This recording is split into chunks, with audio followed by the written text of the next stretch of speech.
कई सारी कवायदे CA, NRC और ये सब तमाम चीजें जो है वो की है। और अगर हम कल्याणकारी योजनाओं की बात करें तो पूरे देश के अंदर जो कल्याणकारी योजनाओं की शुरुआत, जिसमें महिला से जुड़ी महिलाओं को जो नगद देने, सहायता देने वाली उसकी बात है। शुरुआत जो है वो खुद ममता बनर्जी ने ही की थी।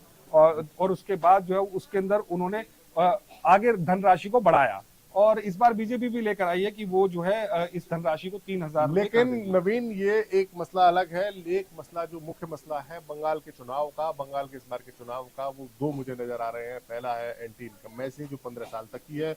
दूसरा मसला है ये एसआईआर।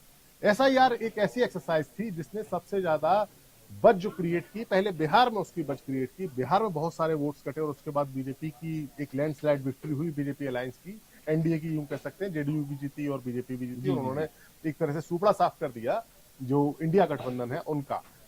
इस एसआईआर का दूसरा जो सबसे बड़ा इशू खड़ा हुआ है वो पश्चिम बंगाल में खड़ा हुआ। ममता बनर्जी ने कई बार कोर्ट का दरवाजा खटखटाया, कोर्ट पहुंची कई बार, कोर्ट से कई बार उन्हें राहत भी मिली, कई बार राहत नहीं मिली। एसआईआर का मसला बड़ा रहा।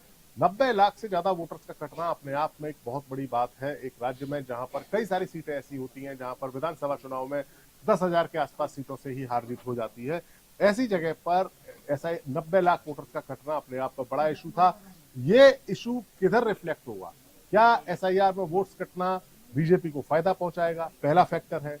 दूसरा फैक्टर वहां पर जो केंद्रीय पुलिस बल है उनकी मौजूदगी है। इस बार रिकॉर्ड मात्रा में पश्चिम बंगाल में केंद्रीय पुलिस बलों की नियुक्ति की गई। करीब 2.5 लाख के आसपास की संख्या में वहां पर अभी तक जो है किसी राज्य में इतनी जो है किसी भी राज्य में नहीं ये है। अपने आप लेकिन में उसके रिकॉर्ड बावजूद भी जो है वहां पर जो है आप देखेंगे कि कई जगह पुनः मतदान की बात हो रही है, कई जगह जो है दूसरे तरीके से पोलिंग बूथ जो है, कई पोलिंग बूथ पर पुनः मतदान, और एक विधानसभा में तो पुनः दोबारा से चुनाव होगा। दोबारा चुनाव हुआ। लेकिन तो ये एक मैसेज देने की कोशिश थी कि आपको डरना नहीं है।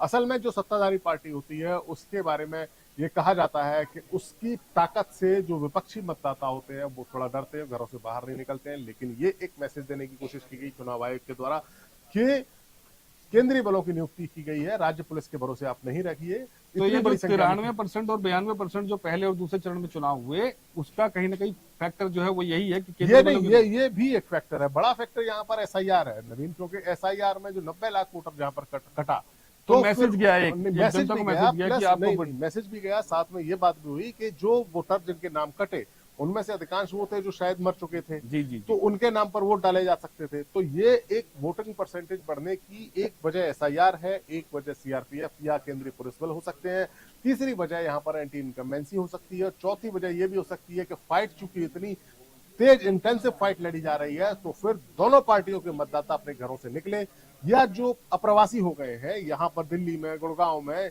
जो गरीब तबके के लोग, वही बिहार वो लोग जैसे बिहार के अंदर एक मैसेज गया था और बड़ी संख्या में जो है, और एक डर ये भी था कि इस बार अगर वोट नहीं काटा तो कहीं एसआईआर में नाम ना आ जाए, हमारा मतदाता सूची से नाम ना कट जाए। बहुत सारे फैक्टर थे जिसके चलते वोटिंग परसेंटेज बढ़ा। लेकिन ये वोटिंग परसेंटेज जो 90% से ऊपर पहुंचा है, किसके फायदे में होगा ये थोड़ी देर में यहाँ पर हमको पता चल जाएगा। अभी हम आंकड़े बता दें आपको। अभी जो है पश्चिम बंगाल में बीजेपी 7 सीटों पर आगे दिखाई दे रही है, टीएमसी 4 सीटों पर आगे दिखाई दे रही है। ये शुरुआती रुझान है, और अभी पोस्टल बैलेट जो है और ये पोस्टल बैलेट जो है उनकी गिनती शुरुआत में होती है। इसके बाद जो है ईवीएम खुलेंगे और ईवीएम के अंदर से क्या निकलेगा वो देखने वाली बात होगी। अब हम कैंपेनिंग की बात कर लें। अगर बीजेपी का पूरा जो कैंपेन रहा इस बार का, वो कैंपेन जो है वो ममता सरकार के भ्रष्टाचार के खिलाफ एक बड़ी मुहिम वो लेकर के चले। उन्होंने ये संदेश देने की कोशिश की पूरे कैंपेन के अंदर कि हम कहीं से भी बंगाली अस्मिता या गैर बंगाली जो है वो लोग नहीं है, हम जो है बंगाल के ही व्यक्ति को यहाँ कमान देंगे। और हमारी पूरी कैंपेनिंग जो है वो आप देखेंगे कि बीजेपी के नेता मछली खाते हुए दिखाई दिए। बीजेपी के नेता जो मछली बात खाते हुए दिखाई दिए नवीन, ये एक बहुत बड़ा चर्चा का इशू बना था, क्योंकि